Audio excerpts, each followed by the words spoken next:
Hello everyone, so again welcome you all and in this video I'm going to cover IR topic और ये नवंबर October and September month का रहेगा। ठीक है, 3 month का जैसे कि हम लोगों ने कवर करता है एंड पॉलिटी का हम लोगों ने अगस्त मंथ तक कवर कर लिया। ठीक, जाकर के आप प्लेलिस्ट में देख सकते हो। एंड आईआर का भी हम लोग इसी तरह से कवर कर लेंगे। देखो आईआर जो होता है कुछ चीज़ों पे ही डिपेंड करता है जो कि हमारे एग्जाम पॉइंट से इंपॉर्टेंट होता है। फॉर एग्जाम्पल यहाँ पे अगर हम लोग बात करें तो प्लेसेस इन न्यूज़ जो है वो इंपॉर्टेंट हो जाता है। प्लेसेस इन न्यूज एक सेपरेट टॉपिक होता है, बट प्लेसेस इन न्यूज जैसे कुछ अदर कंट्रीज़ जो हैं, कहीं पे कन्फ्लिक्ट हो गया, कहीं पे कुछ ऐसे इवेंट हो गए, कहीं पे बड़े मिनरल्स मिले हैं, तो इस तरह के जो इवेंट देखने को मिलते हैं उस कारण से आईआर इम्पोर्टेंट हो जाता है। या फिर किसी कंट्री से क्या साइन हुए हैं, एमओयू हुआ है, ठीक है, विजिट अगर किए हैं, कुछ ऐसा बड़ा इवेंट किया है हमारे कंट्री के एमईए एंड अलग अलग जो लीडर्स होते हैं विजिट किए हैं, तो वो भी इम्पोर्टेंट हो जाता है। ठीक है, कुछ अगर ह्यूमैनिटेरियन कुछ अगर हेल्प हुआ है तो ठीक है, तो इस तरह से जो होता है वो इम्पोर्टेंट हो जाता है आईआर का। फिर यहाँ पे अगर हम लोग देखें तो कुछ जैसे अभी वेनेजुएला का इवेंट देखने को मिला है, ठीक है, तो इस तरह के जो इवेंट होते हैं वो चीज़ हमारा इंपॉर्टेंट होता है। So most of the topic जो इसमें होता है हम लोग का प्री पॉइंट सही रहता है।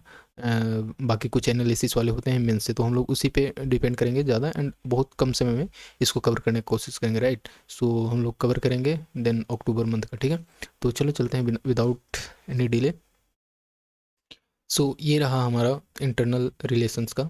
सो देखो, rising global nuclear risk and India's approach to disarmament. ठीक है, तो देखो इसमें क्या होता है ना कि अगर आप अच्छे से स्टैटिक कवर किए हो, ठीक है, आईआर का, तो मोस्ट ऑफ द टॉपिक वहाँ से आपको देखने को मिल जाता है एंड कुछ ही कुछ जो कुछ नए चीज़ हुए होते हैं वहीं से। नहीं तो आपको हिस्ट्री अगर पता है तो काफ़ी ये ईजी हो जाता है। G2 हो गया, G20 समिट हुआ है, जैसे न्यू इवेंट है तो इसमें क्या स्टेप्स लिए गए हैं ये देखने को मिलेगा। India US defence ties important है, भूटान रिलेशंस, ठीक है, UN80 इनिशिएटिव एक्शन प्लान, फिर कुछ ऐसे न्यूज इन शॉर्ट्स हैं। ठीक है, सो ये न्यूज इन शॉर्ट्स वाला ज़्यादा इंपॉर्टेंट एक तरह से हो जाता है, राइट। तो चलो हम लोग देखते हैं एंड ओके, चलो ठीक है, तो ये रहा हम लोग का ईयर का। ठीक है, सो फर्स्ट टॉपिक है rising global nuclear risk and India's approach to disarmament.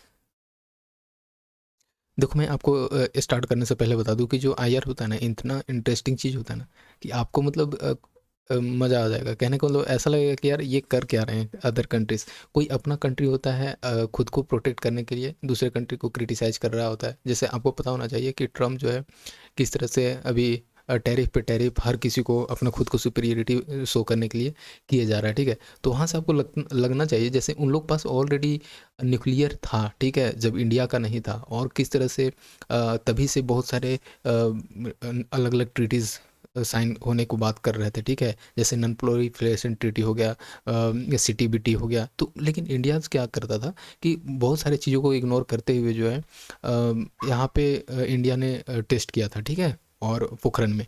तो यही देखने को मिलता है कि जो आपको अदर कंट्रीज़ को सुनना नहीं है, बस जहाँ पे ज़रूरत हो उतना ही करना है। तो उसी के अकॉर्डिंग हम लोग इसमें हम लोग को देखना होगा। ठीक है, तो देखो जैसे क्या था कि यूएस प्रेसिडेंट ने अनाउंस किया कि जो न्यूक्लियर वीपन टेस्टिंग है उसको रिजम्प करने के लिए, ठीक है, और ताकि जो न्यूक्लियर प्रोलिफरेशन है एंड डिसआर्ममेंट है उसको थोड़ा सा ओवरकम किया जा सके आने वाले टाइम में। ठीक है, तो ये चीज़ यहाँ पे बात किया गया था। उसी में इसमें क्या था कि कुछ ऐसे फैक्टर्स होते हैं जिसके पीछे ये बताया गया है कि न्यूक्लियर रिस्क जो है ये बढ़ता अगर बढ़ते जाएगा तो किस तरह से जो है अगेन थर्ड वर्ल्ड वॉर की तरफ चला जाएगा। ठीक है, तो यहाँ पे जैसे कुछ ऐसे जियो पोलिटिकल टेंशंस होते हैं, डॉक्ट्रिन एम्बिग्विटी होता है, ठीक है, doctrinal ambiguity, treaty break down होता है। जैसे बहुत सारे ट्रीटी देखने को मिलेंगे न्यूक्लियर को लेकर के, तो किसी कंट्री ने साइन किया है, किसी ने नहीं किया है, ठीक है, तो यही चीज़ है। एंड और एक और चीज़ देखो, जैसे यूएस जो होता है हमेशा ईरान को स्टॉप किए रहता है, हमेशा ईरान पे अटैक किए रहता है, ठीक है, तो ये इसी वजह से कि ईरान जो है अपने अंदर अंदर ही क्या करता है कि वो न्यूक्लियर कंट्री बनने का कोशिश कर रहा होता है, ठीक है, एंड यूएसए को पता चल ही जाता है कहीं ना कहीं से, ठीक है, इतने इसके सीक्रेट एजेंट एंड ऑल हैं। तो ठीक है, तो देखो एक एक करके हम लोग थोड़ा थोड़ा जल्दी जल्दी देख लेते हैं। तो जियो पोलिटिकल टेंशन में क्या है कि जो कन्फ्लिक्ट राइज होते जा रहा है, ठीक है, तो वो चीज़ क्या कर सकता है कि न्यूक्लियर सिक्योरिटाइजेशन एंड रेडीनेस की तरफ ले सकता है। ठीक है, तो वही होता है ना कि जिसके पास जितना न्यूक्लियर होता है वो थोड़ा सा एक डिटरेंस क्रिएट करके रखता है। जैसे फॉर एग्जांपल क्या होता है कि अभी अभी अगर हम लोग बात करते हैं पाकिस्तान का, तो पाकिस्तान का कुछ एक तरह से बोल सकते हैं एक औकात है नहीं, बट वो क्या करता है कि न्यूक्लियर का सहारा लेकर के इंडिया को थ्रेट हमेशा पहुंचाने का बात करते रहता है। एंड वहाँ पे तो अगर रेशियो देखा जाए लॉस का, तो इंडिया पे ज़्यादा इम्पैक्ट पड़ेगा भी अगर वो पागल हो गया पाकिस्तान, तो राइट।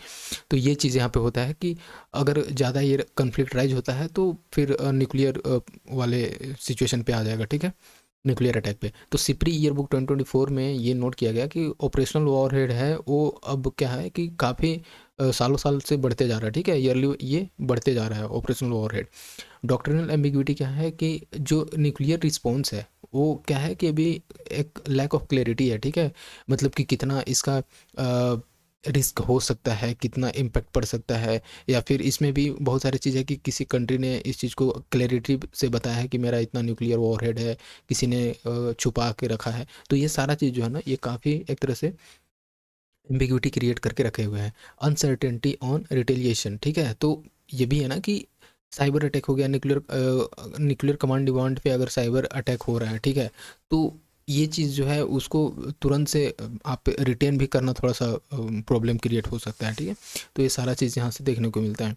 एंड फिर ये फिर देखो ट्रीटी ब्रेकडाउन, तो आर्म्स कंट्रोल एग्रीमेंट जो है वो भी काफ़ी कमज़ोर हो चुके हैं, क्योंकि इस पे क्या होता है ना कि कंसेंसस बन ही नहीं पाता है अलग अलग कंट्रीज़ को, ठीक है। जैसे देखो यूएस एंड रसिया कर रहे थे तो ये भी फॉल कर गया था आईएनएफ ट्रीटी, ठीक है।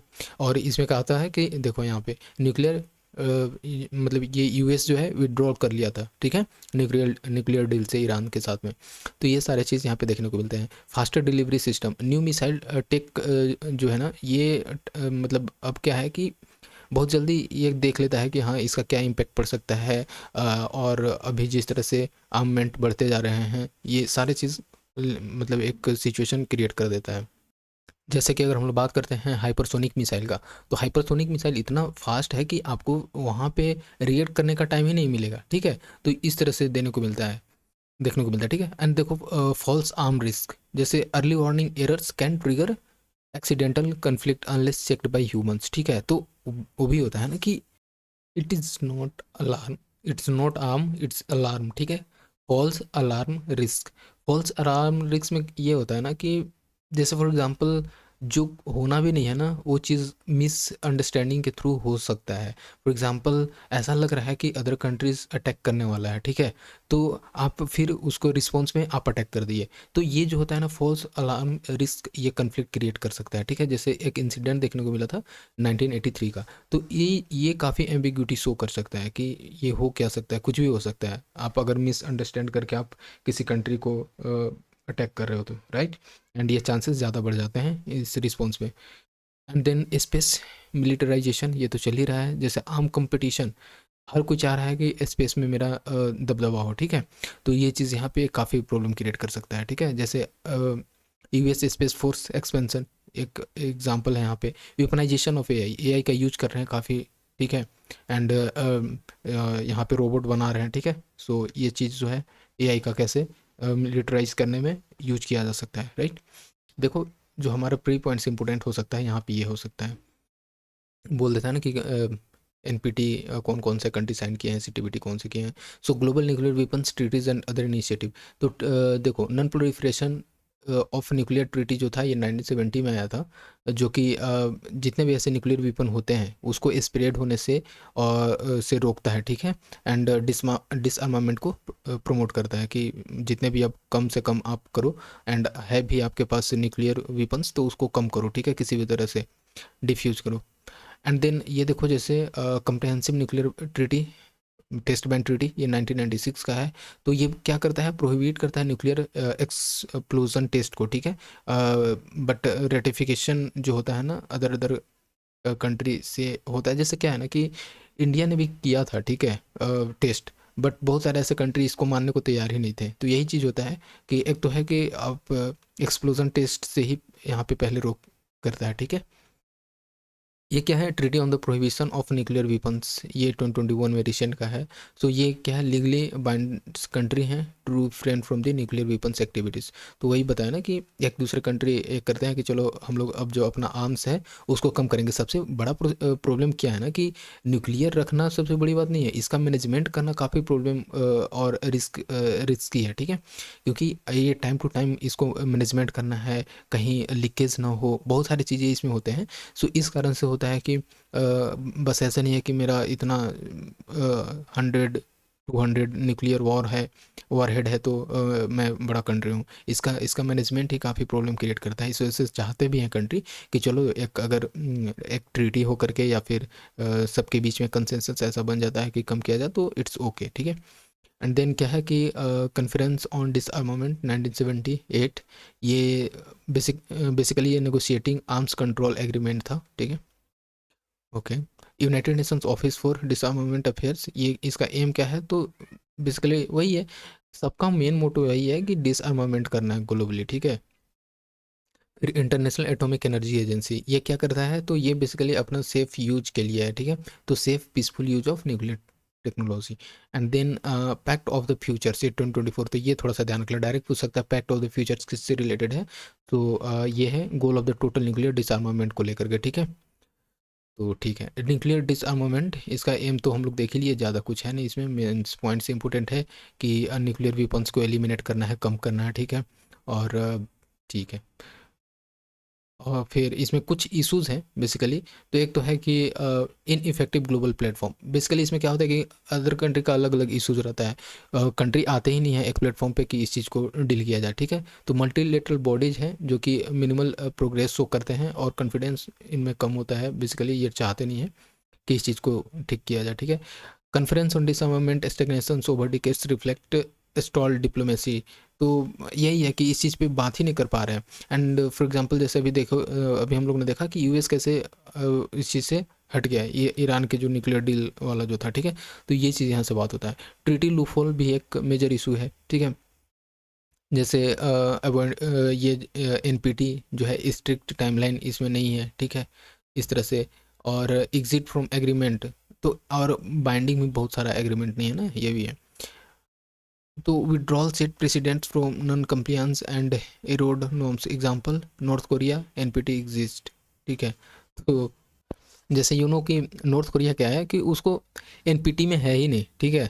उसको मतलब ही नहीं है कि इसी वजह से तो सब डरते भी हैं, आई थिंक, नॉर्थ कोरिया से कि कुछ भी कर सकता है। तो यहाँ पे क्या है कि जो अलग अलग कंट्रीज़ हैं, ठीक है, वो अगर एग्जिट करते हैं इस एग्रीमेंट से, तो एक क्या करता है कि बेसिकली एक रॉन्ग प्रेसिडेंस सेट करता है, ठीक है, अदर कंट्रीज़ के बीच में।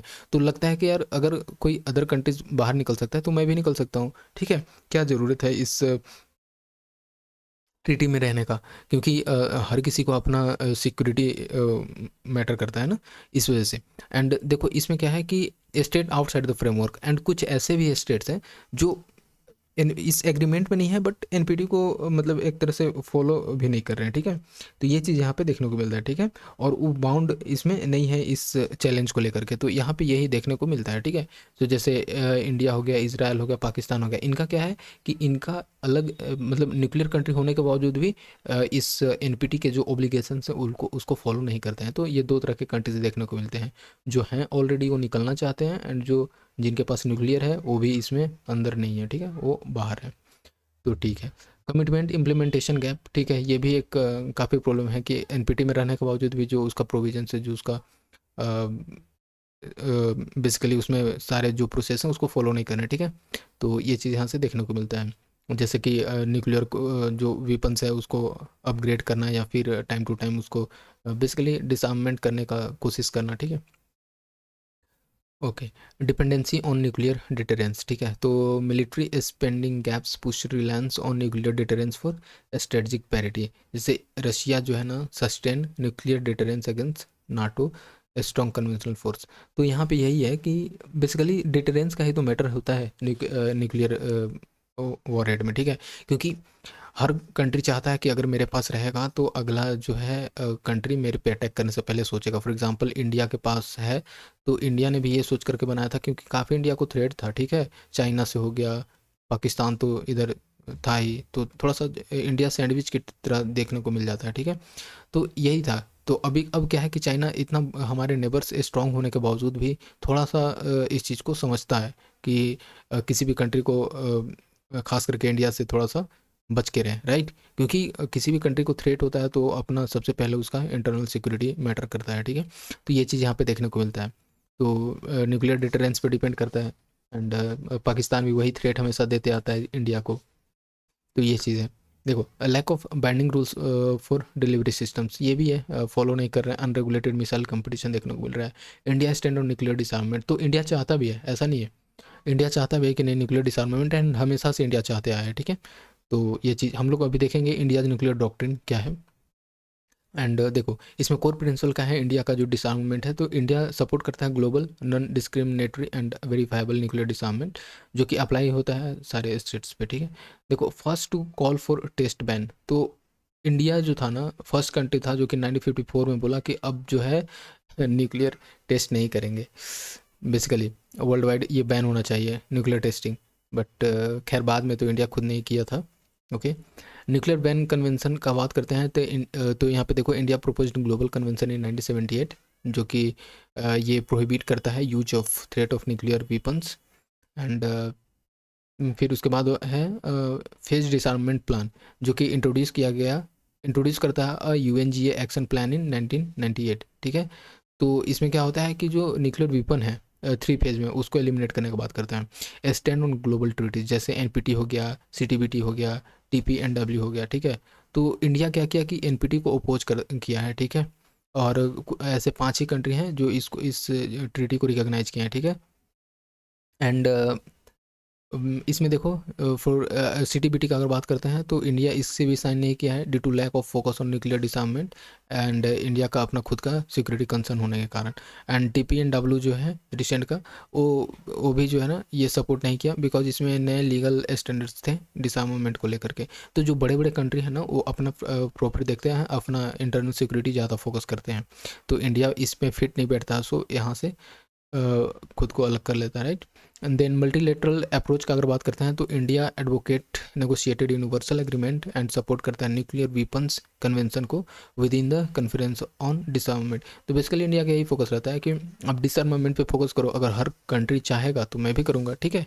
जो कि बेसिकली जो न्यूक्लियर बैन ट्रीटी है उस पर बात करता है।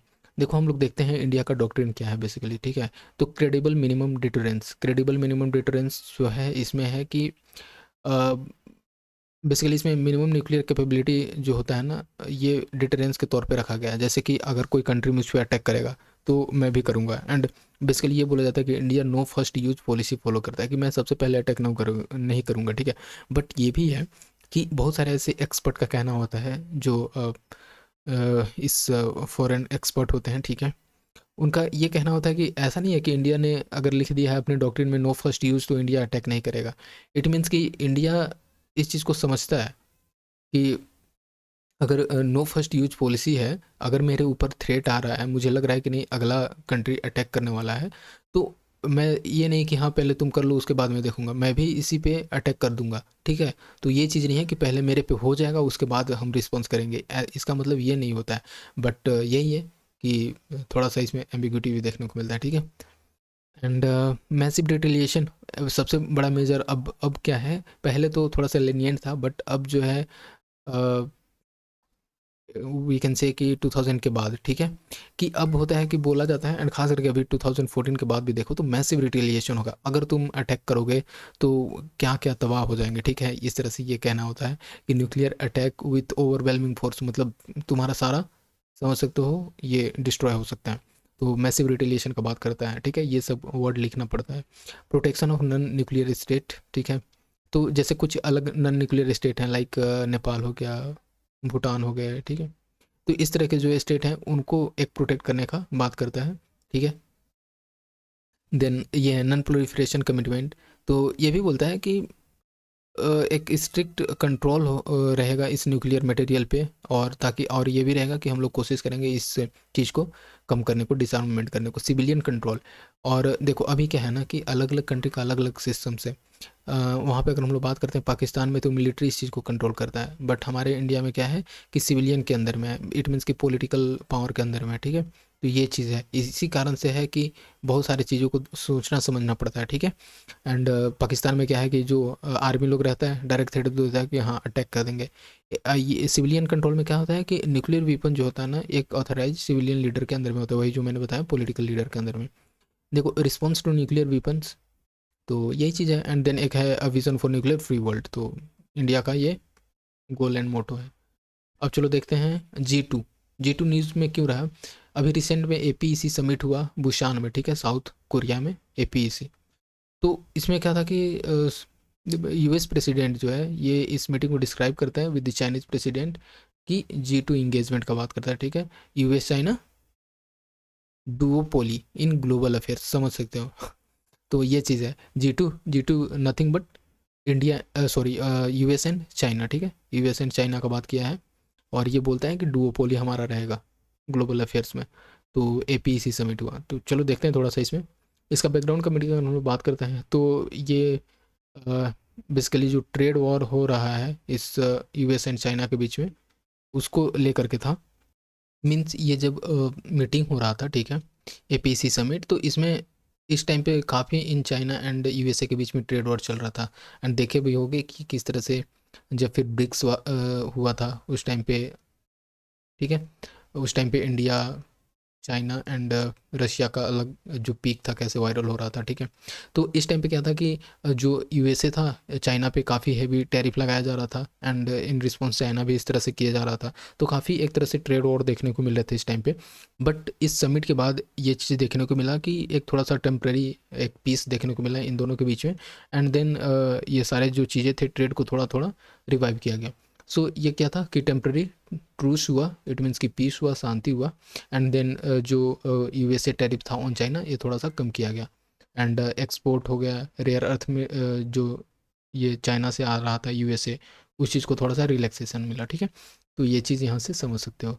देखो G2 ग्रुप ऑफ टू बोला जाता है बेसिकली, और ये सबसे पहले आया था 2005 में by the Economist C Fred Bergsten. And then ये टर्मिनोलॉजी बेसिकली रिफ्लेक्ट करता है formal recognition of China's great power status to promote the idea that the US and China jointly shoulder responsibility for major global issues, ठीक है। तो basically China and USA का जो summit होता है, meeting होता है, उसको G2 नाम दिया जाता है, ठीक है। तो ये चीज़ यहाँ से समझना है। एंड देन हम लोग देखते हैं इम्प्लीकेशंस क्या रहा इस G2 डुओपोली का, ठीक है। तो global duopoly and strategic realignment, ठीक है। तो G2 frame signal a shift in the world orders, तो जिसमें कि एक्नॉलेज करता है चाइना एज अ नियर और equal to USA। It means कि दोनों कहीं ना कहीं इक्वल पावर हैं। एंड ऑब्वियसली जिस तरह से चाइना ग्रो कर रहा है भी, तो US चाइना कोऑपरेशन जो है ये अदर जो पावर होते हैं जैसे लाइक रशिया USA, ठीक है, उसको एक तरह से जो बोलता है कि साइड लाइन किए रहता है, ठीक है, क्योंकि इनका अलग ही एक तरह से देखने को मिलता है। And then economic leverage for China, ठीक है। चाइना में काफ़ी आपको देखने को मिलता है कि सारे के सारे ऑलमोस्ट जो रेयर अर्थ मिनरल होते हैं एंड वो ग्लोबली कैसे एक्सपोर्ट करता है, ठीक है। तो ये चीज़ यहाँ पे देखने को मिलता है, एंड यही कारण होता है कि चाइना किसी भी कंट्री से बार्गेन कर लेता है, ठीक है। एंड इरोड सिक्योरिटी गारंटी, जैसे कि US एलाई है ये फियर करते हैं to setup basically G2 setup, ताकि जो US मिलिट्री है प्रेजेंस इन ईस्ट एशिया उसको थोड़ा सा कम किया जाए। जैसे इसमें क्या होता है ना कि अलग अलग कंट्रीज जो है ना एक दूसरे से अगर और भी ज़्यादा अच्छा रिलेशन कर लेना तो अपना जो दबदबा है वहाँ पे कम होते देखने को मिलता है। तो US एलाइज को वो भी लगता है, जैसे US एलाइज क्या है यहाँ पे, जापान हो गया, ठीक है, ताइवान भी बोल सकते हैं, ठीक है, म्यांमार, ये सब। तो कुछ जो नॉर्थ ईस्ट के, सॉरी मतलब ईस्ट एशिया के जो हैं कंट्रीज़, वो यहाँ पे देखने को मिलता है, ठीक है। तो ये भी होता है कि जिस तरह से अगर ये चाइना एंड USA का अगर रिलेशन मजबूत होता है, ठीक है, स्ट्रांग होता है, तो जो चाइना के अगेंस्ट वाले कंट्री हैं और USA के पास वाले कंट्री, तो इनको लगेगा ना कि ये क्या चल रहा है हमारा रिलेशन का, ठीक है। तो ये भी यहाँ पे देखने को मिलता है, सिक्योरिटी गारंटी इरोड होता है, क्योंकि यूएसए जो है इनको क्या करता है, ये जो अलग अलग इसके एलाइज हैं उनको एक security basically security presence show करता है एंड एक सिक्योरिटी प्रोमिस करता है कि आपको हम प्रोटेक्ट करेंगे, ठीक है। ये चीज़ है। स्ट्रेंड इंडिया यूएस रिलेशनशिप, तो ये भी यहाँ पे देखने को मिल रहा है। इंडिया यूएस रिलेशनशिप भी थोड़ा सा इरोड होते समय देखने को मिल सकता है, जैसे ऑलरेडी कैसे इंडिया पे अलग अलग हेवी टेरिफ लगाया जा रहा है, ठीक है। ये चीज़ यहाँ पे देखने को मिलता है। सो G2 concept fuels uncertainty about the future of the India US partnership in the Indo Pacific region. वैसे क्वाड समिट हुआ है, एंड देखो यहाँ पे क्या था कि क्वाड समिट भी पोस्टपोन हुआ, ठीक है। क्वाड समिट में आपको 4 कंट्रीज देखने को मिलेंगे, लाइक यूएस हो गया, ऑस्ट्रेलिया हो गया, जापान हो गया एंड इंडिया हो गया। तो ये भी है, सही से ये चीज़ भी नहीं चल रहा है ये समिट। देखो की determinants limiting G24 mission, G24 mission को कौन कौन से ऐसे डिटर्मिनेंट्स है जो लिमिट कर रहे हैं, तो पॉलिटिकल एंड आइडियोलॉजिकल डिफरेंस, ठीक है। दो नेशन जो है ना ये काफ़ी मतलब अलग इनका है व्यू, ठीक है। एक जगह पे कम्युनिस्ट है चाइना में, एंड यूएसए में डेमोक्रेसी है, ठीक है। तो इस तरह से आपको देखने को मिलता है, अलग व्यूज़ हैं, ओके। एंड ठीक है, म्यूचुअल डिस्ट्रस्ट एंड राइवलरी, ठीक है, primarily defined by the strategic competition and rivalry, not cooperation. तो इनके बीच में हमेशा टेंशन नहीं रहा है ना, अलग अलग कंट्रीज ये चाहते भी हैं कि मेरा थोड़ा सा और, बिकॉज जो चाइना क्या है कि चाइना के बहुत सारे ऐसे जो नेबर्स कंट्री हैं वो यूएस के एलाइज हैं कहीं ना कहीं, ठीक है। तो वो भी एक राइवलरी क्रिएट कर देता है। जैसे स्ट्रक्चरल इशू का अगर हम बात करते हैं तो status of Taiwan, territorial dispute in South China Sea हो गया, ट्रेड वॉर हो गया एंड टेक्नोलॉजिकल रिस्ट्रिक्शन हो गया। तो ये सारा चीज़ देखने को मिलता है। China rejection on the concept, कुछ ऐसे हैं ना जो कि चाइना मानता ही नहीं है, ठीक है। जैसे historically resisted formal G20 framing, तो G20 फ्रेमिंग को भी मतलब ये नहीं मानना चाहता था, ठीक है। और फिर इस तरह से जो है बेसिकली चाइना का अलग ही सिचुएशन है। तो way ahead for India, India क्या करना चाहिए, इंडिया को हमेशा अपना देखना चाहिए और स्ट्रेटेजिक ऑटोनॉमी प्रिजर्व करके रखना चाहिए, लाइक जो अलग अलग समिट है जैसे दोनों से मेंटेन करके रखना होगा चाइना इंडिया को, ठीक है। और एंड बेसिकली जो हेवी डिपेंडेंसी होता है उसको तो कम करना ही होगा, ठीक है। जैसे फॉर एग्जांपल जो ब्रिक्स हो गया, क्वाड हो गया, क्वाड में आपको देखने को मिलेगा यूएस, ब्रिक्स में चाइना देखने को मिलेगा, ठीक है। तो इस तरह से जो है दोनों के बीच में पार्टिसिपेशन बना करके रखना होगा।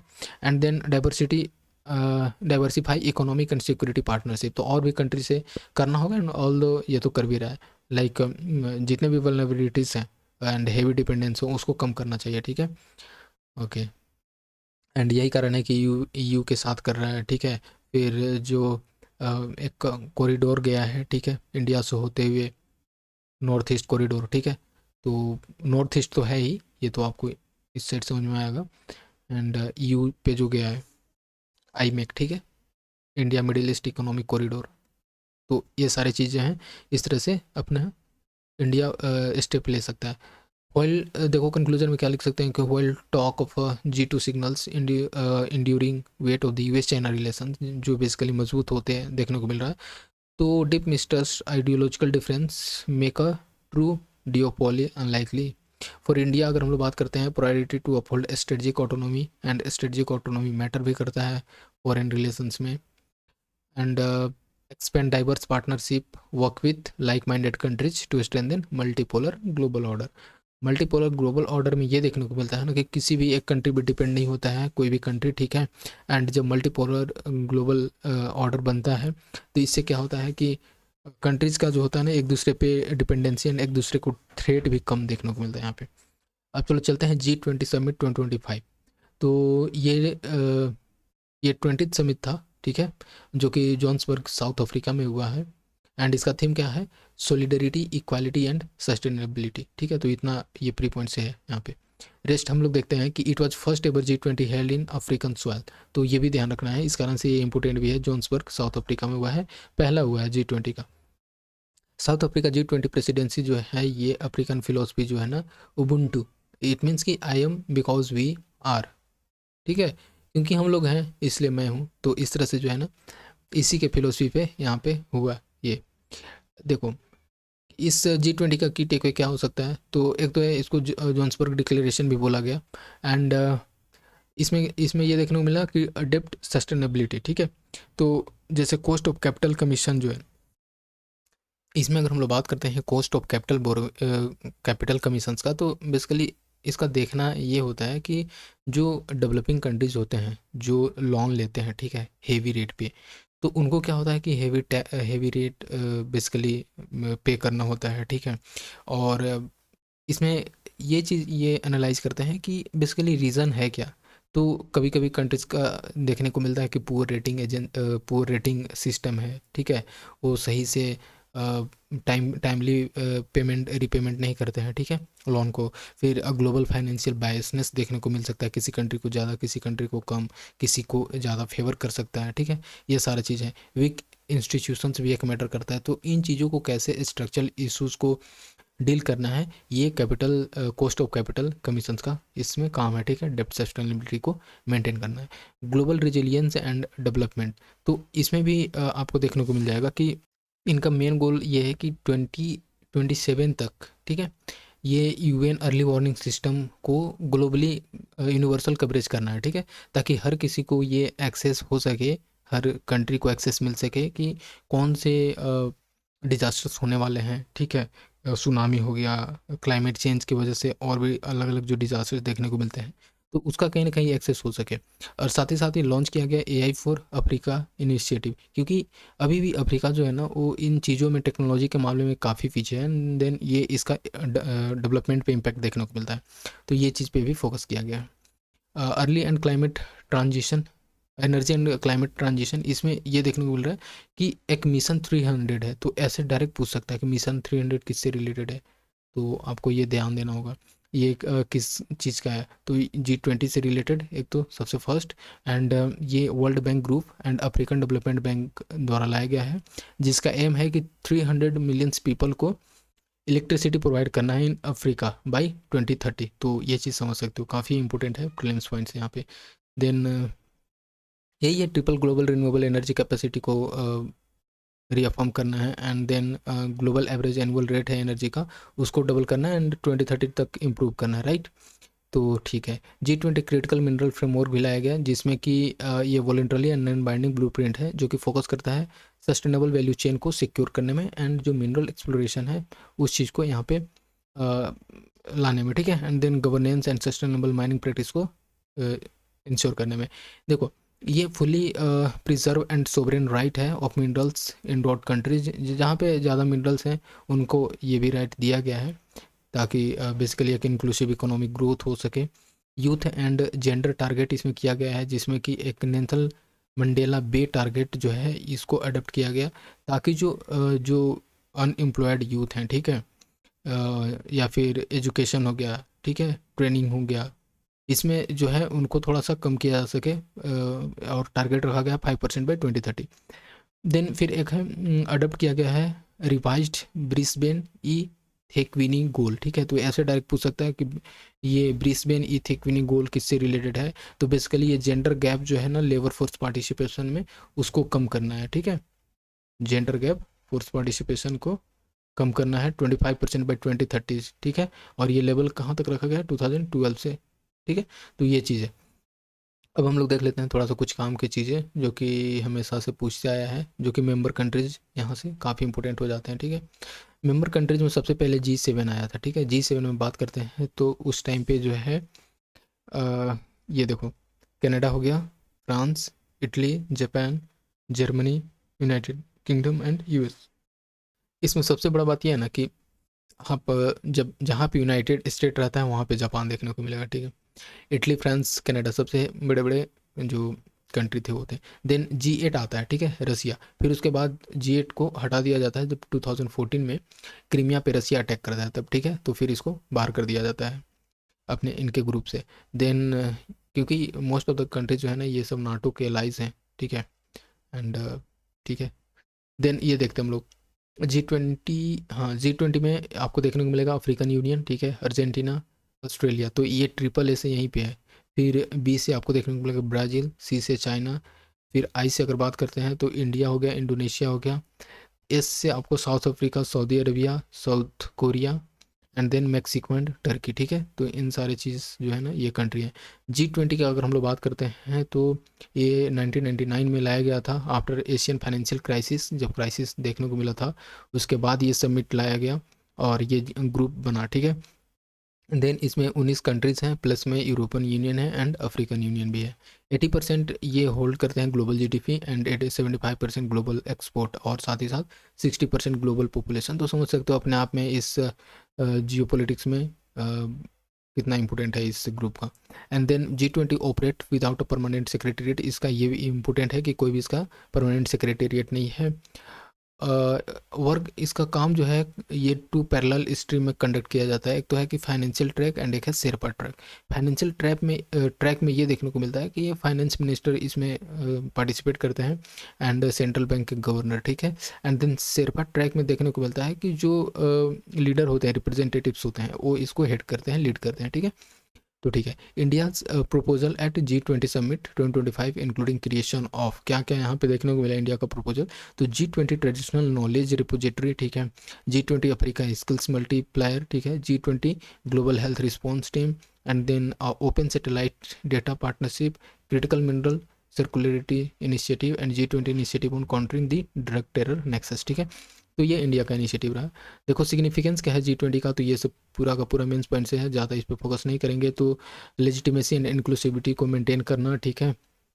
जैसे G20 में आपको G7 भी देखने को मिलता है जो कि एडवांस इकोनॉमीज़ है इनका, ठीक है। इमर्जिंग मार्केट इकोनॉमीज जो कि ब्रिक्स आ जाता है, ठीक है। तो बहुत सारे ऐसे ग्रुप हैं इसमें जो कि अलग अलग जो रीजनल ग्रुप हैं वो भी इसमें आ जाते हैं G20 में, ठीक है, वो कंट्री।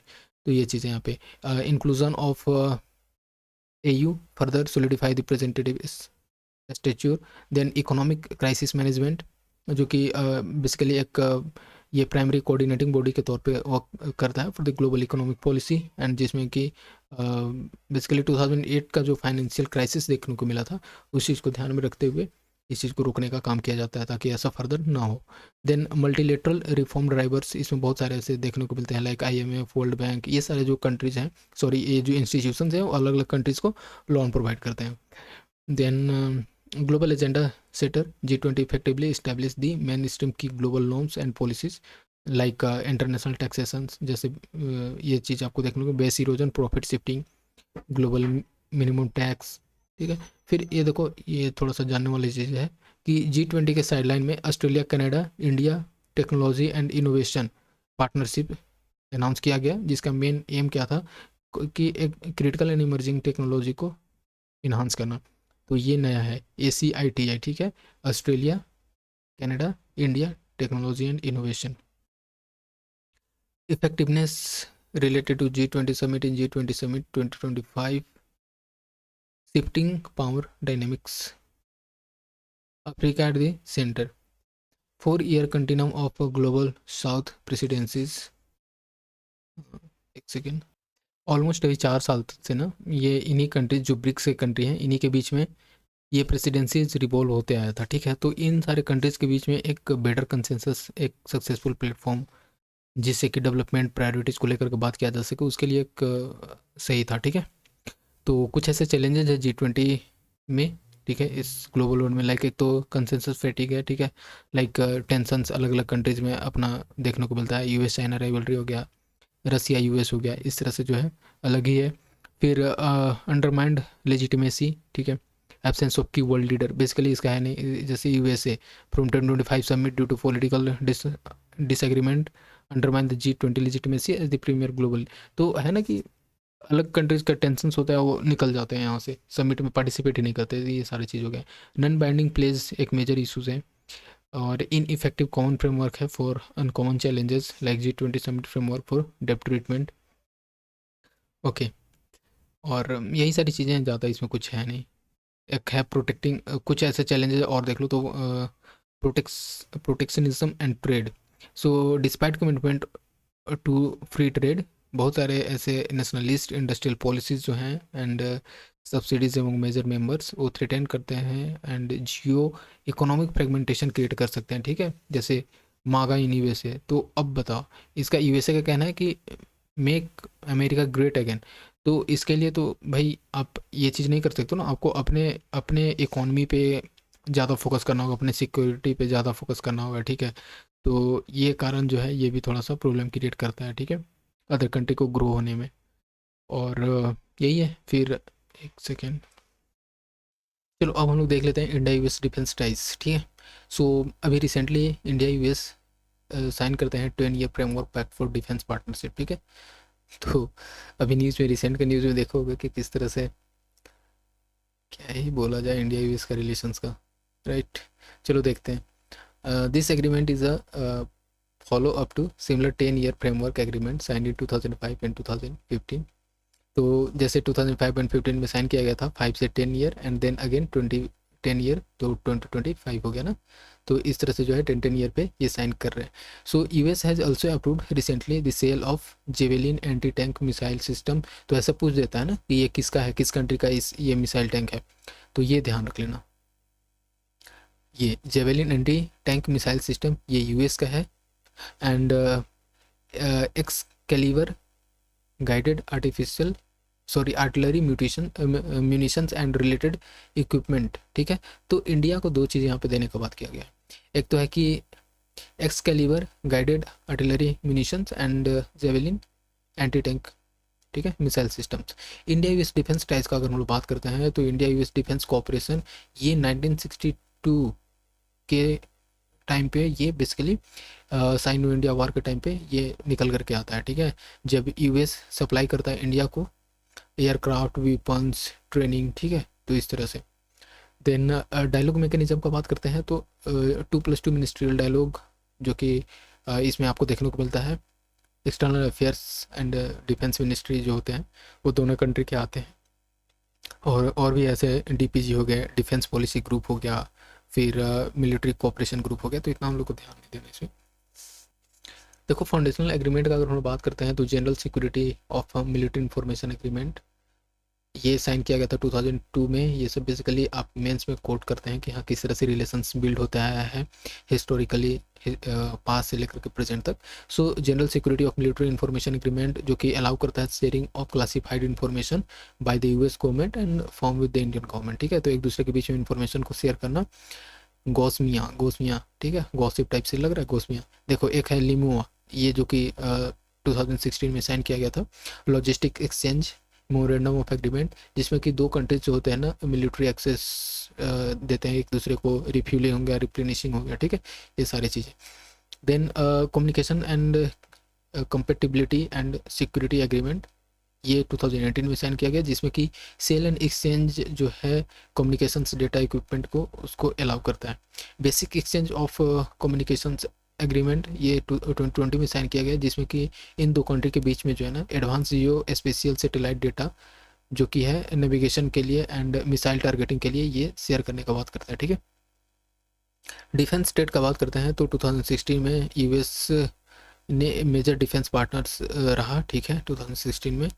और खैर फिर तो आपको देखने को मिलता है इसराइल भी है काफ़ी, इसराइल हो गया, फ्रांस हो गया इंडिया का डिफेंस ट्रेड में, ठीक है। देन ट्रेड फैसिलिटेशन में अगर हम लोग बात करते हैं फैसिलिटेशन में तो India's strategic trade authorization 1 status 2018 जो इनेबल करता है faster licence free and wide range access of US military and dual use technology को। मेजर डिफेंस एक्विजिशंस आपको देखने को मिलता है इंडिया ऑपरेट करता है यूएस ओरिजिन प्लेटफॉर्म्स लाइक। तो हाँ, तो इसमें जैसे P-81, C-17, Apache, MH-60R, M777, ठीक है, M777 होवाइट्जर। तो ये सारा प्रीलिम्स पॉइंट्स इंपॉर्टेंट हो जाता है। ये किसका है, तो ये यूएस का है, ये सब जो इक्विपमेंट है, ठीक है। तो ओके, एंड देन अब हम लोग बात करते हैं ज्वाइंट मिलिट्री एक्सरसाइज। तो ज्वाइंट मिलिट्री एक्सरसाइज भी बहुत होते आया है। तो एक तो है कि बायलैटरल एक्सरसाइज जो होता है, युद्ध अभ्यास, आर्मी, ब्रज Prahar, special forces, and then cope India air forces, Tiger Triumph, tri service है Tiger Triumph. And then multilateral exercise में है एक तो मालाबार है, क्वाड नेवीज है, एंड रिम्पैक है, और रेड फ्लैग है, ठीक है। तो ये सब है multilateral and bilateral exercise. Significance of India US defence ties क्यों है, क्यों वैसे भी आप समझ सकते हो कि यूएस जो है काफ़ी स्ट्रॉन्ग है इस सारी चीज़ों में। सो इस कारण से strategic balance in Indo Pacific Quad का मेंबर रहा है। जैसे कोऑपरेशन इन्हांस करता है India's ability to balance China's assertiveness through deeper maritime cooperation and information sharing से, ठीक है। देन जैसे example Malabar exercise with US Japan and Australia. Technology and industrial partnership, जो कि इंडिया को एक्सेस प्रोवाइड करता है to advance military technology and strengthen its defence industries base, okay. तो देखो इसमें एडवांस मिलिट्री टेक्नोलॉजी जो इंडिया को मिलता है लाइक P-81, अभी तो हम लोग देखे थे ऊपर, GF-114 एयरक्राफ्ट इंजन मैन्युफैक्चरिंग, ये सब। देखो support for make in India and export ambitions, जैसे US has emerge among India's top 3 defence export, ठीक है। जैसे कि फ्रांस हो गया, अर्मेनिया हो गया एंड देन यूएस। लॉजिस्टिक जो लिमो एग्रीमेंट था, ये एक्सपेंड करता है इंडिया का ऑपरेशनल फुटप्रिंट को by insuring mutual access to facilities and support network, economies and capability games के लिए, ठीक है। फिर डाइवर्सिफिकेशन बियॉन्ड रसिया, तो US defence ties help India reduce historical over dependence on Russia platform broaden technological options. तो यही चीज़ है, Russia पे तो काफ़ी डिपेंडेंस रहा ही है इंडिया का, बट यूएस पे भी ये अल्टरनेटिव एक है। कि irritant in India US ties, तो क्या क्या प्रॉब्लम है, लाइक स्ट्रेटेजिक ऑटोनॉमी चैलेंज एक मेजर इशू है। इंडिया तो यूएस रशिया के साथ दोनों के साथ वर्क करता है, और यूएस का प्रेशर रहता है कि रशिया से ऑयल का जो है उसको कम करो, ठीक है, नहीं तो टैरिफ इम्पोज कर देंगे। जैसे काटसा concern during S-400 deal with Russia, ठीक है। लिमिटेड टेक्नोलॉजी एक्सेस एक मेजर इशू है, जैसे US export control rules block control rules, जिसमें कि एडवांस टेक्नोलॉजी को ब्लॉक करता है इवन आफ्टर ST1A स्टेटस। तो जैसे अगर हम लोग बात करते हैं सेंसिटिव जेट इंजन कंपोनेंट, तो ये यूएस के ही अंदर में ये रेगुलेट होता है एंड क्लियरेंस मिलता है। तो बहुत सारे ऐसे चीज़ ये होता है ना कि अपना लाइसेंस नहीं इन्हें देते हैं, ठीक है। ये सारा चीज़ डील करते हैं बट लाइसेंस नहीं देते हैं। डिफरेंट रीजनल प्रायोरिटीज़ में ये देखने को मिल रहा है कि US continue security engagement with Pakistan, जो कि इंडिया का एक मेजर राइवलरी है इसके साथ। तो ये यहाँ पे तो एम्बिग्यूटी देखने को मिलता है, तो इंडिया के लिए एक डिस्कम्फर्ट क्रिएट करता है। जैसे high level US Pakistan military meeting in 2025 देखने को मिला आफ्टर ऑपरेशन सिंदूर। तो आप समझ सकते हो कि इंडिया पे हमारे पे क्या बीत रहा है। Then Russian legacy systems, India large Russian inventory जो है make interoperability with US platforms difficult, ठीक है। इंडिया और रशिया के बीच में कभी भी इतने कन्फ्लिक्ट होने के बाद भी एंड यूएस इंडिया के टेंशन्स होने के बाद भी जो है ना, ये रशिया के साथ जो है हमेशा से रिलेशन स्ट्रॉन्ग रहा है, ठीक है। जैसे S-400 मिसाइल्स हो गए, Su-30 MKI, ठीक है, along side US platform like Apache. तो इस तरह से देखने को मिलता है। Unpredictable US politics, US domestic politics and Congress can delay और ब्लॉक द डिफेंस डील, ये कभी भी पलट सकते हैं, ये भी ध्यान रखना है। MQ-9 भी drone deal stall earlier due to congressional hold, ठीक है। तो ये भी है, जो ये डील किया गया था इसको वापस ले लिया गया। शिफ्टिंग ग्रेट पावर इक्वेशंस, तो यूएस रशिया जो है ना, एक तरह से इसमें क्या देखने को मिल रहा है कि यूएस जो है चाइना का भी पार्टनर है एंड इंडिया का एक तरह से जो डिफेंस चॉइस है उसको इम्पेक्ट कर सकता है। तो बेसिकली आपको यहाँ पे ये देखने को मिल सकता है, चाइना का जो है यूएस से नहीं बनता है और यूएस का रसिया से नहीं बनता है। बोला जाता है ना, दोस्त का दोस्त दुश्मन, ऐसे। तो ये चीज़ यहाँ पे देखने को मिलता है, या फिर दुश्मन का दोस्त, इस टाइप का रिलेशंस। तो ठीक है एंड ओके। अब हम लोग देखते हैं इंडिया भूटान रिलेशंस। तो इंडिया भूटान रिलेशंस काफ़ी स्ट्रॉन्ग रहा है एंड हमारा ग्रेट नेबर भी एक तरह से बोलते हैं। तो ये है यहाँ पे। सो प्राइम मिनिस्टर जो है ना, अभी 2 दिन के लिए भूटान में गए थे, तो इस कारण से ये न्यूज़ में था। सो बेसिकली एक global the visit coincided with the global peace prayers festivals in Thimphu. तो थिम्पू में ग्लोबल पीस प्रेयर फेस्टिवल है, यहाँ पे ये विजिट किए गए, ठीक है, जिसमें कि एक यहाँ पे आपको देखने को मिलेगा Piprahwa replica relics of Lord Buddha from India. तो ठीक है, more highlighted of the visits, इसका क्या है इसमें रहा, तो एक तो है कि हाइड्रोलॉजिकल जो प्रोजेक्ट है वो भूटान में काफ़ी इंपॉर्टेंट है। इंडिया यहाँ पे इंडिया का काफ़ी हाइड्रोलॉजिकल प्रोजेक्ट है, ठीक है। तो इसको इनोग्रेशन यहाँ पे देखने को मिला इस हाइड्रोलॉजिकल प्रोजेक्ट का। Then India to support Gyalsung national service programme, ठीक है, जिसमें कि 200 crore grant and 1500 crore concessionary loan दिया गया, ठीक है, तो ये भी ध्यान रख लेना। देन एमओयू साइन हुआ है जो कि रेलवे लिंक को इस्टेब्लिश करने के लिए Kokrajhar Gelephu and Banarhat Samtse rail link, ठीक है। Then India to allow land in Varanasi for construction of a Bhutanese temples monastery, तो ठीक है, एक तरह से कल्चरल टाइज भी यहाँ पे देखने को मिल रहा है। ओके, बट ये जो डोकलाम इवेंट देखने को मिला था चाइना के साथ, ये अलग ही है, यहाँ पे ये रीजन में क्लेम करता है चाइना। हिस्टोरिकल डेवलपमेंट रिलेशंस अगर हम लोग बात करते हैं तो 1949 में जो है डिप्लोमेटिक रिलेशंस बिल्ड किया गया, ठीक है। Treaty of friendship and cooperation sign किया गया था। सिक्योरिटी क्लॉज आर्टिकल 2 में भूटान जो है ना ये गाइड किया जाएगा by the India's in external affairs. India provide करता है आर्म्स, टेक्नोलॉजी, मिलिट्री ट्रेनिंग, ठीक है। तो ये सिक्योरिटी क्लॉज के अंदर देखो 1949 ट्रीटी रिवीजन 2007 में, ये जो ट्रीटी था 2007 में फिर से रिवाइज किया गया। एंड इसमें जो भूटान को बेसिकली इंडिया गाइड करता है इन एक्सटर्नल अफेयर्स और एक ग्रेटर इक्वालिटी इंश्योर करता है, उस क्लॉज को रिमूव किया गया। एंड आर्टिकल 2 को रिवाइज करते हुए इसमें ये देखने को मिला कि both nations to cooperate closely and prevent use of their territory for activities harmful each other. देखो यहाँ पे ये होता है ना कि अभी इंडिया के जितने भी नेबर हैं, बिकॉज इंडिया जितने भी नेबर हैं सबको मिला करके क्या बोला जाता है, इंडियन सब कंटिनेंट बोला जाता है। एंड खास करके ग्लोबल अफेयर्स में जियो पॉलिटिक्स में ये काफ़ी प्रॉब्लम क्रिएट करता है जब आप किसी भी अदर कंट्री को ये क्लेम करते हो कि ये मेरा था, या फिर आप मेरे बड़े भाई हो, छोटे भाई हो, लाइक दैट, ठीक है। सो सन ऑफ द सॉइल वाला जो है, या फिर वी कैन से कि रोटी बेटी का जो है रिलेशंस, ठीक है। तो इससे क्या होता है कि जो अदर कंट्री होते हैं ना उन खास करके जो स्मॉल कंट्री होते हैं वो एक तरह से थ्रेट फील करते हैं, ठीक है, वो इनसिक्योरिटी फील करते हैं कि ये कभी भी मेरे ऊपर क्लेम कर सकता है, ठीक है, इन फ्यूचर। तो इसी कारण से होता है कि इंडिया जो है यहाँ पे ये जो टाइज था कि मैं आपको इंश्योर करूँगा, मैं आपको सिक्योरिटी प्रोवाइड करूँगा भूटान को लेकर के, इसको यहाँ पे कहीं ना कहीं कम करने को कोशिश किया कि नहीं अगला कंट्री को थोड़ा सा इनसिक्योरिटी फील ना हो। सो हम लोग ऐसे करते हैं कि वी बोथ आर इक्वली, ठीक है, हम लोग इक्वल हैं और हम लोग दोनों जो कंट्री हैं एक दूसरे को सपोर्ट करेंगे एंड अपने जो कंट्री है उसके लैंड पे जो है बेसिकली दूसरे कंट्री लाइक चाइना हो गया उसको इन्फ्लुएंस होने नहीं देंगे। तो ये सारा चीज़ यहाँ पे चलता है इस जियो पॉलिटिक्स में।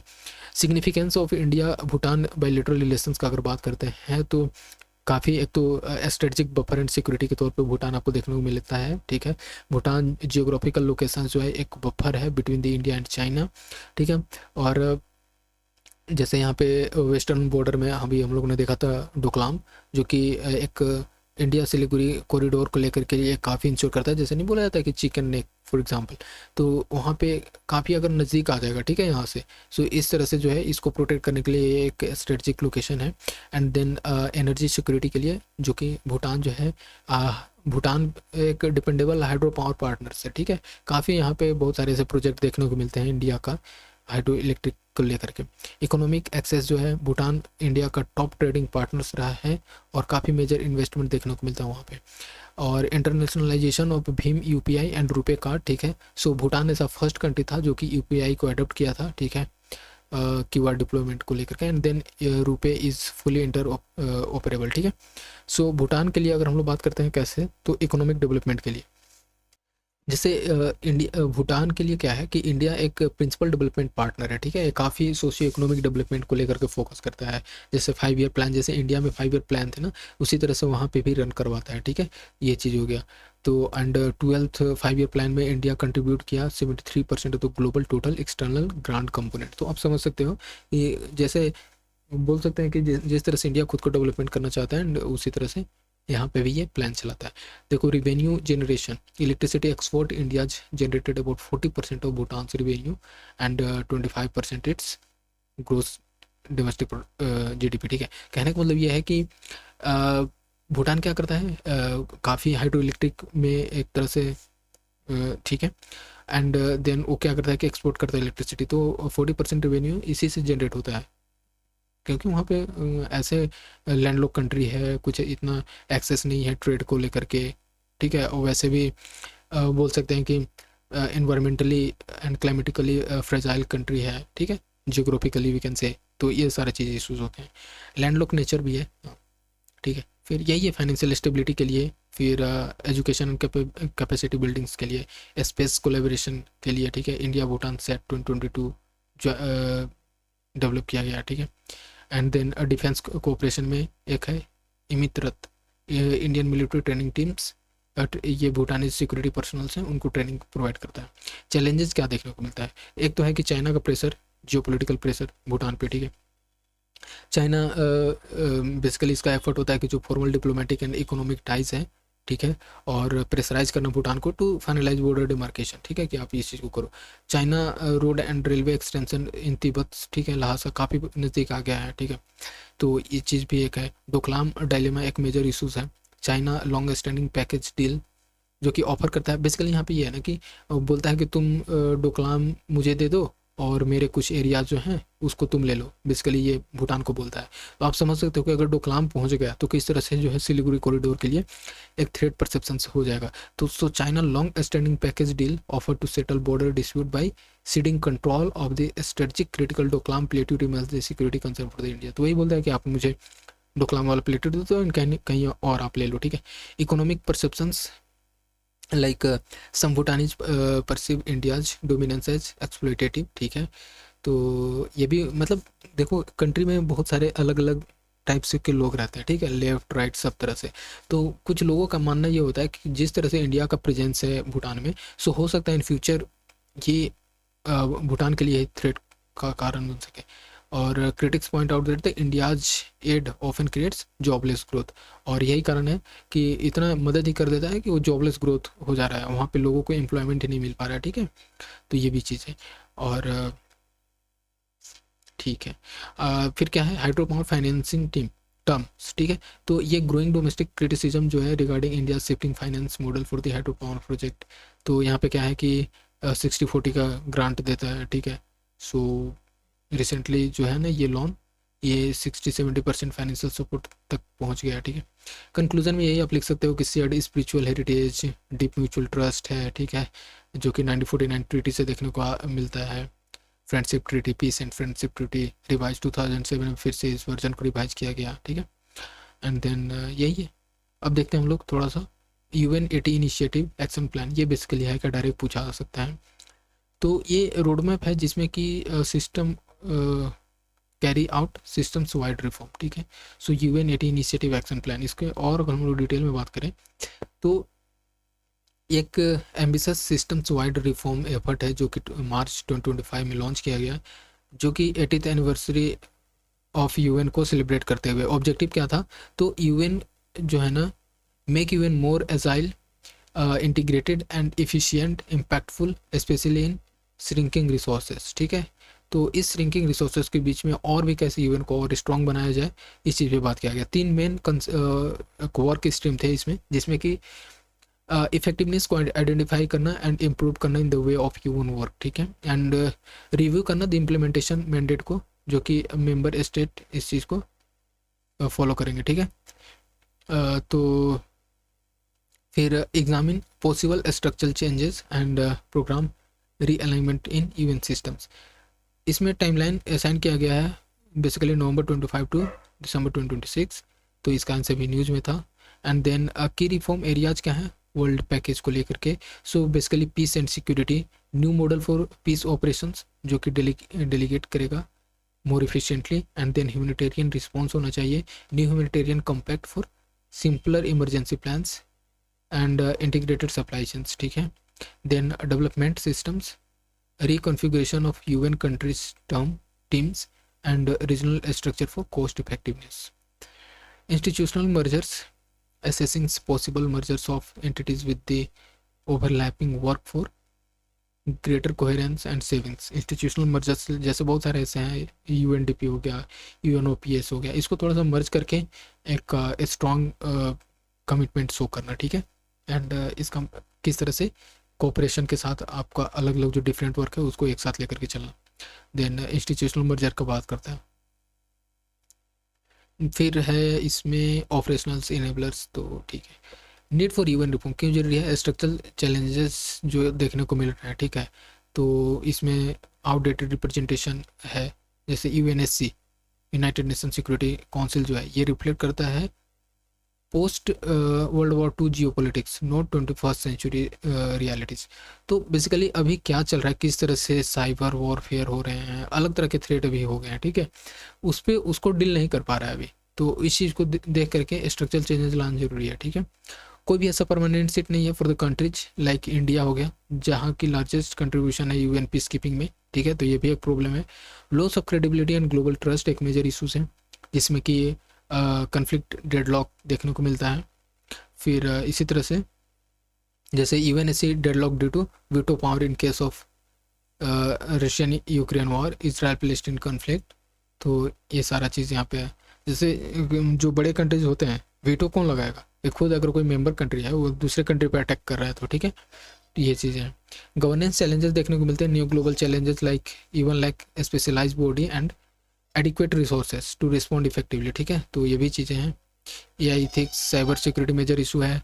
मैंडेट ओवरलोड 40,000 जो है ना plus mandate overwhelm the systems, ठीक है।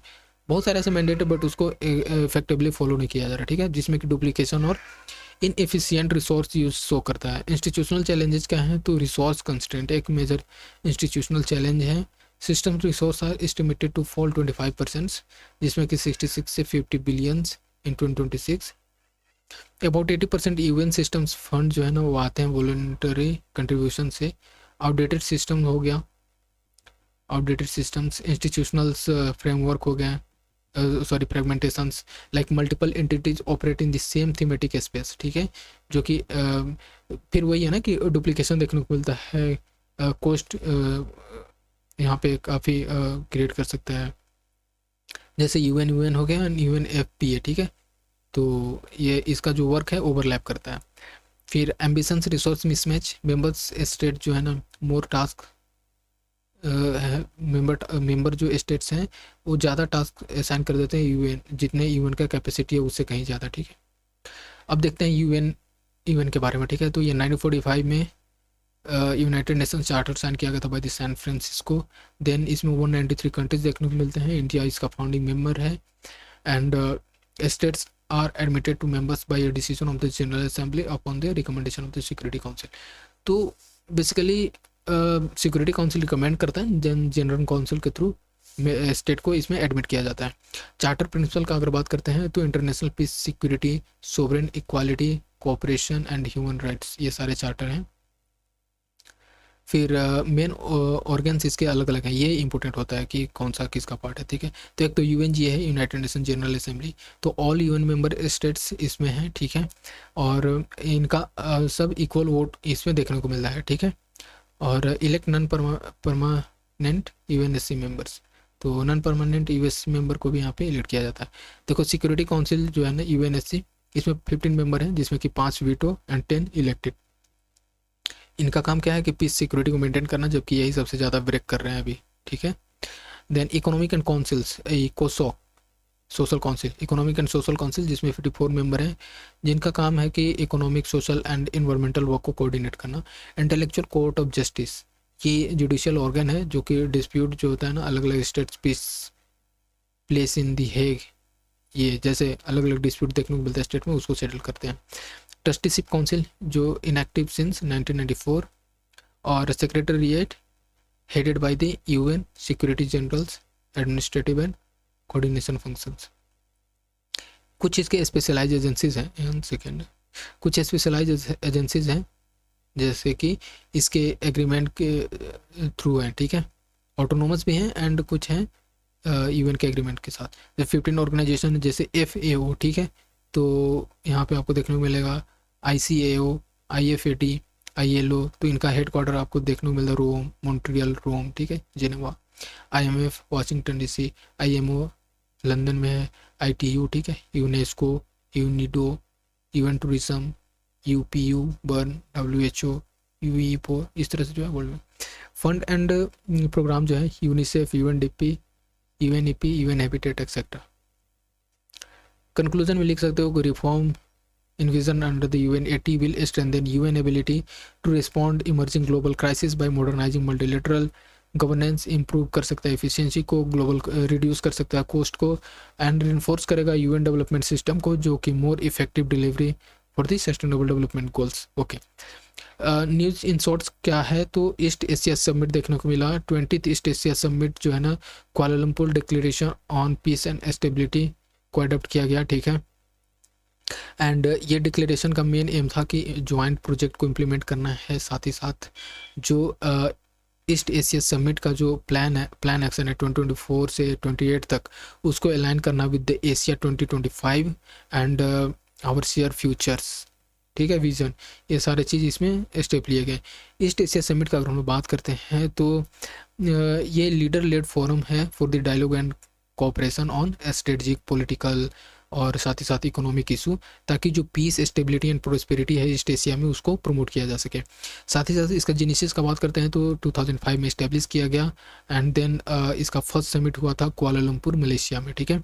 फिर ओके, देन नेचर का अगर बात करते हैं तो एनुअल मीटिंग जो है ना, head of the state of government और पार्टिसिपेटिंग मेंबर करते हैं। एनुअल मीटिंग होता है, एक दूसरे को ट्रांसफर होते रहता है। मेंबर इसमें क्या है, एशियन मेंबर स्टेट्स हैं, Australia, China, India, Japan, New Zealand, republic of Korea and then USA and Russia, ठीक है। देखो इसी तरह से है APEC, Asia Pacific economic cooperation. तो 2025 एपेक समिट हुआ रिसेंटली, जिसमें कि ये हुआ था साउथ कोरिया सिटी ऑफ ग्विंगजू, तो ये देख लेना। एंड देन एपेक जो है ना, इसका सेक्रेटेरिएट सिंगापुर में देखने को मिलता है। ये कब लाया गया था, 1989 में। 21 इकोनॉमीज कंट्री हैं, जैसे यहाँ पे आप देख सकते हो अलग अलग। इंडिया जो है इसका मेंबर नहीं है, ये केवल ऑब्जर्वर स्टेटस होल्ड करता है एपेक का, ठीक है, बहुत इंपॉर्टेंट है। ऑब्जेक्टिव क्या है, तो dynamic and harmonious Asia Pacific community को बनाना, and then free and open trade and investment के साथ में, राइट, और इकोनॉमिक इंटीग्रेशन एंड कोऑपरेशन को प्रमोट करना, ठीक है।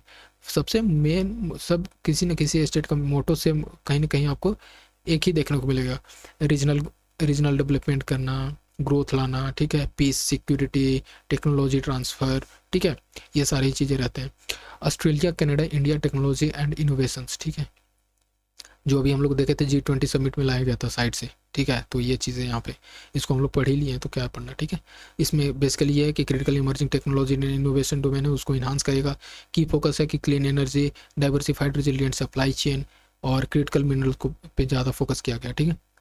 ओके, देन ये क्या है, वाइको means world artificial intelligence cooperation organization. तो ये रिसेंटली जो अभी एपेक हुआ, ठीक है, साउथ कोरिया में, Gyeongju I think. So China push करता है फॉर ग्लोबल बॉडी वाइको to govern artificial intelligence for norms, ठीक है। तो वाइको ऐसे डायरेक्ट पूछेगा किससे रिलेटेड है, तो ये आर्टिफिशियल इंटेलिजेंस नॉर्म से रिलेटेड है, ठीक है। तो ये क्या करेगा कि सेव करेगा global standard for world cooperation. It incorporates principle from China's 2023 global AI governance initiative, ठीक है।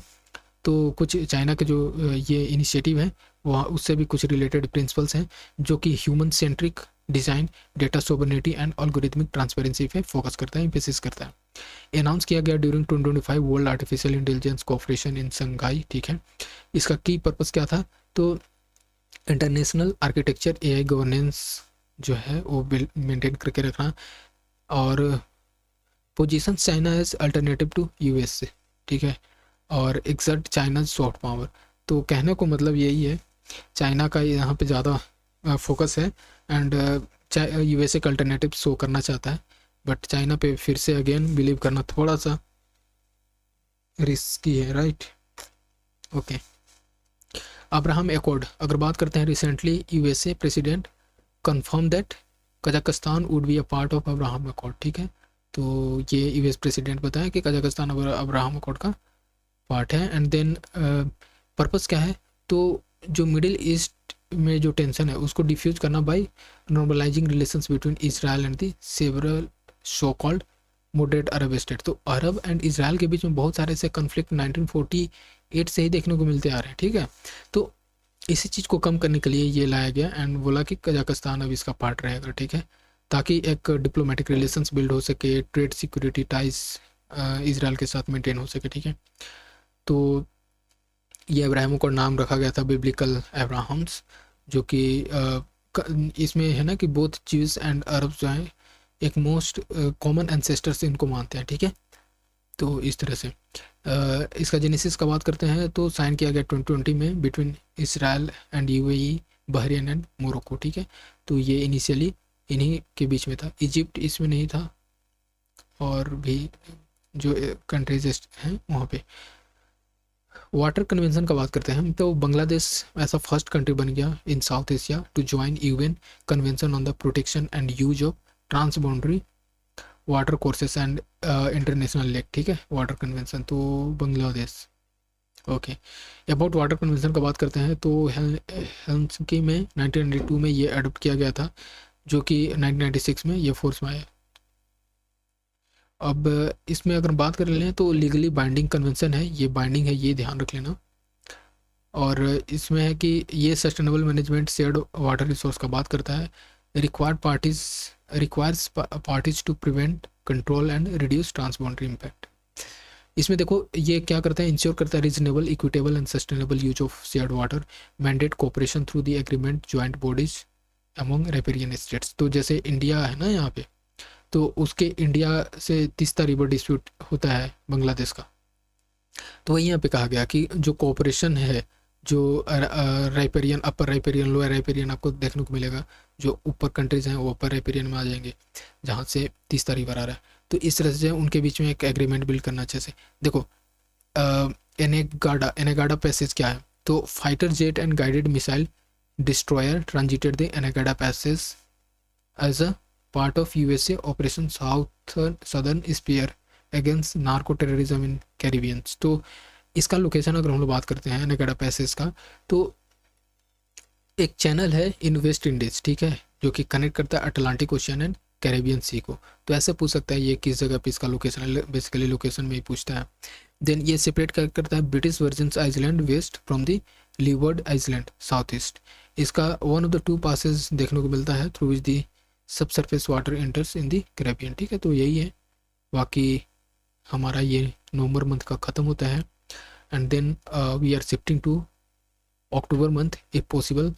I will cover all, otherwise we will cover in the next video, right? And I think we should cover in the next video itself because it is one of the big topic in itself, so let me see it. And sorry for that, as I told you I will cover the entire 3 video in a single video, but देखो इसमें ये होता है ना कि ये अपने आप में लॉन्ग वीडियो हो गया है, सो यहाँ पे एफिशिएंसी डाउन होने लगता है। सो इसके कारण हम लोग इसको तो अलग ही वीडियो हम कवर कर लेंगे, राइट। एंड एक प्लेलिस्ट बना देंगे, ठीक है, आईआर का, तो वहाँ से हम लोग लगातार वीडियो देख सकते हैं, सो नो इशू, राइट। तो चलो ठीक है, थैंक यू वेरी मच, मिलते हैं नेक्स्ट वीडियो में। एंड मैं यहाँ पे प्लेलिस्ट बना दूँगा। If you want new you can do subscribe and share to your friends. Thank you so much.